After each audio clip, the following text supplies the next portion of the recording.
Olá! No episódio de hoje vamos falar sobre o transporte nas plantas e nos animais. Todos os seres vivos precisam de fazer trocas de substâncias com o meio ambiente. As plantas são organismos pluricelulares complexos que necessitam de transportar substâncias minerais até às suas folhas para conseguirem produzir alguns compostos orgânicos. Já os animais precisam de recolher nutrientes e oxigênio para as suas células e excretar os resíduos produzidos pelo metabolismo. As plantas mais complexas, as plantas vasculares, têm sistemas de transporte em vários locais da planta para fazer a distribuição das substâncias.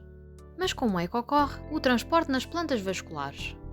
As plantas vasculares têm dois tipos de tecidos especializados que conseguem fazer o transporte de substâncias ao longo da planta. O xilema, que é responsável por conduzir a água e os sais minerais num sistema contínuo de vasos que se prolongam desde a raiz até às folhas. E o floema, que é onde ocorre o transporte de água e alguns solutos que resultam da fotossíntese, desde as folhas até aos restantes órgãos da planta. Como já tinha dito, o xilema é um tecido responsável por movimentar água e sais minerais e, na grande maioria das plantas, é formado por 4 tipos de células: tracoides e elementos de vasos. Os tracoides são células mortas, longas, com extremidades pontiagudas, permitindo-lhes contactarem umas com as outras e formar tubos onde circula a água e os sais. Já os elementos de vasos são ligeiramente maiores que os tracoides, mas não têm paredes transversais. Em vez disso, são mais espessas lateralmente. As fibras linhosas, constituídas por células mortas, que como são muito espessas, funcionam como estrutura de suporte. E o parênquima linhoso, que é formado por células vivas de reserva com pouca diferenciação e tem um importante papel nas atividades metabólicas das plantas. O floema também é formado por 4 tipos de células: as células dos tubos crivosos, que são células especializadas ligadas entre si pelas extremidades, mas as paredes de contacto têm uma placa cheia de orifícios a separá-las, a placa crivosa. Células de companhia, que são células vivas, fixas ao lado dos tubos crivosos e com os quais têm ligações citoplasmáticas. Fibras, que desempenham funções de suporte. E o parênquima, que são células semelhantes às do xilema e têm também funções de reserva. A água e os íons de sais minerais, quando chegam ao xilema, dão origem à seiva bruta, ou seiva xilémica, que depois é distribuída pela planta. O movimento de água no xilema, desde a raiz até às folhas, exige a ação de forças físicas. Para explicar este fenómeno, são conhecidas 2 hipóteses: a hipótese da pressão radicular e a hipótese da tensão, coesão, adesão. A hipótese da pressão radicular afirma que a ascensão de água no xilema pode ser explicada pela presença de uma pressão osmótica ao nível da raiz, também chamada de pressão radicular. A contínua entrada de água na planta produz muita pressão, o que faz com que a água suba ao longo do xilema. A hipótese da tensão-coesão-adesão explica a subida da seiva bruta desde as raízes até às folhas, tendo em conta a absorção da água nas raízes e a sua libertação nas folhas, através da transpiração. A seiva floémica ou seiva elaborada é diferente da seiva xilémica, pois é nesta que são armazenados os produtos resultantes da fotossíntese. Através da realização de algumas experiências com afídeos, durante o século XXI, concluiu-se que o conteúdo do floema está sob pressão e que flui em todas as direções a uma velocidade variável. Em 1927, Muntz apresentou uma hipótese que podia explicar o movimento da seiva floémica na planta, a hipótese do fluxo de massa. Esta hipótese afirma que a glicose produzida durante a fotossíntese é convertida em sacarose. Esta migra dos tecidos das folhas para os elementos do tubo crivoso por transporte ativo, através das células de companhia.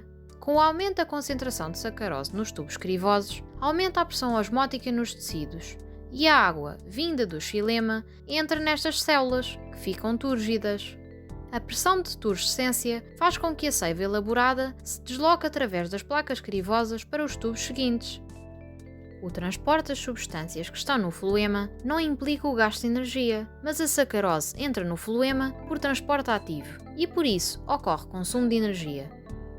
A distribuição da sacarose pelas células é feita de citoplasma para citoplasma, que depois é utilizada na respiração celular ou como produto de reserva. Tal como as plantas, os animais também têm de fazer trocas de substâncias com o meio para sobreviver, e os sistemas de transporte vão variar de acordo com o grau de complexidade dos seres vivos. A maneira mais eficiente para as substâncias atravessarem as membranas das células é se estas estiverem dissolvidas, e por isso, as células vão estar rodeadas por um meio líquido, a linfa. Estas condições vão facilitar a recolha de nutrientes e oxigênio e também a eliminação de resíduos do metabolismo. Os animais mais simples não têm sistemas de transporte especializados. Normalmente, apresentam apenas duas camadas de células e por isso as cavidades internas vão estar em contacto direto com o meio ambiente e as trocas ocorrem por difusão simples, como é o caso da hidra e da planária. Já os animais mais complexos têm órgãos especializados que fazem a recolha dos nutrientes e oxigênio e que libertam substâncias tóxicas. O transporte destas substâncias para os órgãos e células de todo o corpo é feito pelo sistema circulatório. Existem dois tipos de sistemas circulatórios, o aberto e o fechado. Nos sistemas circulatórios abertos, ou lacunares, os fluidos circulatórios saem dos vasos sanguíneos e envolvem as células. Neste sistema, o fluido circulatório chama-se hemolinfa.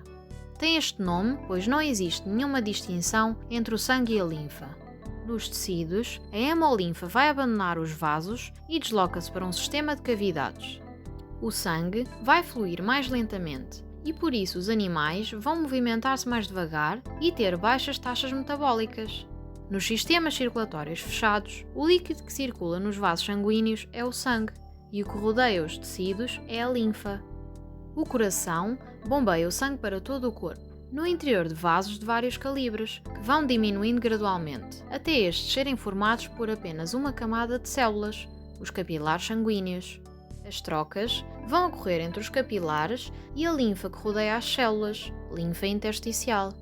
Este tipo de sistema é mais eficiente do que o aberto, pois a velocidade de troca de substâncias é muito mais rápida. Por esta razão, é observado em animais mais complexos, onde as suas necessidades metabólicas são mais elevadas. Todos os vertebrados têm sistemas circulatórios fechados, e nestes, o sangue é bombeado por um coração que se encontra dividido em cavidades.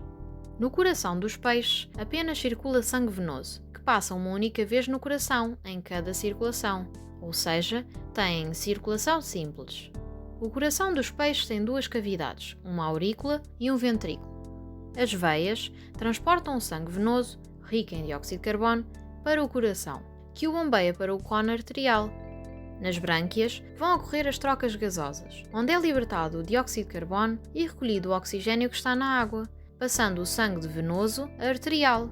O sangue arterial é depois distribuído por todo o organismo pela artéria aorta, que se ramifica numa rede de capilares, apesar de fluir com uma pressão reduzida.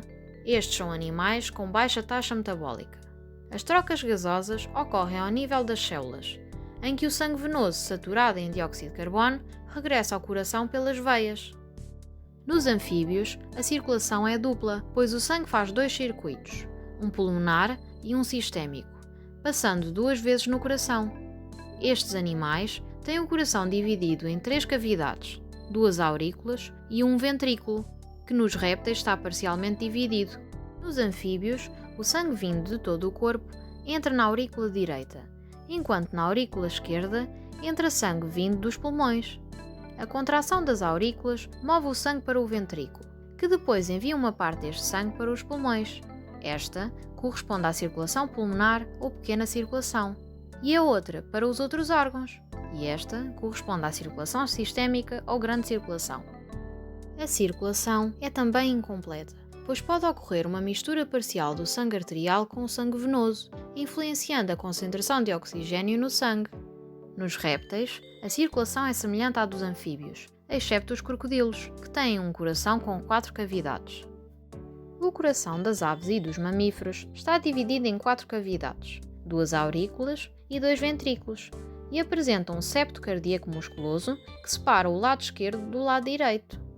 Tal como para os anfíbios e répteis, nas aves e mamíferos, o sangue faz 2 trajetos diferentes. É por isso uma circulação dupla. E ocorre então a circulação pulmonar e a circulação sistémica. O sangue venoso entra na aurícula direita através das veias cavas e o sangue arterial na aurícula esquerda pelas veias pulmonares. Ocorre a sístole auricular e o sangue segue para os ventrículos. Após a sístole ventricular, o sangue sai pelas artérias pulmonar e aorta. A artéria pulmonar transporta o sangue aos pulmões e, ao nível dos capilares pulmonares, ocorre a hematose pulmonar. O sangue rico em oxigênio segue pelas veias pulmonares para a aurícula esquerda. A artéria aorta é responsável por levar o sangue arterial para todo o corpo. Nas células, ocorre a distribuição do oxigênio e remoção do dióxido de carbono e o sangue regressa ao coração pelas veias cavas, entrando na aurícula direita. Por não ocorrer mistura de sangue venoso com arterial no coração, dizemos que as aves e os mamíferos têm circulação completa. Isto permite-lhes fazer uma oxigenação mais eficiente dos tecidos e, por isso, têm uma maior capacidade energética. E ficamos por aqui neste episódio. Visita o nosso Patreon para teres acesso a muitos mais vídeos destes. Até já!